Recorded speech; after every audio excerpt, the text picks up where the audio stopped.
হে হাসাই তো 1000 টাকা নোট। আব্বা। যাক, এটা তো মোরগ পোলার দামও দিতে পারবো, আজকে বাসায় বাজারও করতে পারবো। আচ্ছা আব্বা। হ বাবা, আপনার কথা ঠিক আছে। নে আব্বা, তোর পেটে অনেক খিদে, খা আব্বা হা করো। খা বাবা। মজা হয়েছে না?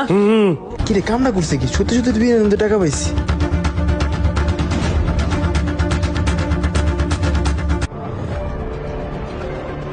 ভালো লাগতেছে না?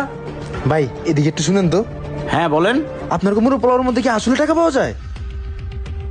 না ভাই, শোনেন, এটা শুধু ওনাদের জন্যই। আর এই নাটকটা আমি কেন করছি শোনেন তাহলে।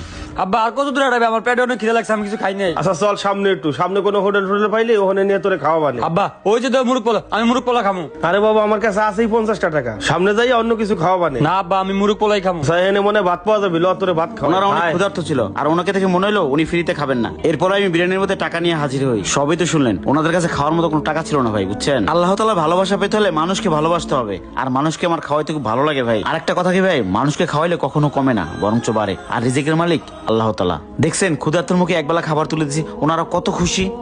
আচ্ছা ভাই, আপনার মোরগ পোলাও রেডি হয়ে গেছে, কি দেবো? না ভাই আমি আর খাবো না, ব্যাপারটা শুনে আমারও পেট ভরে গেছে ভাই, আসলে অনেক ভালো লাগছে।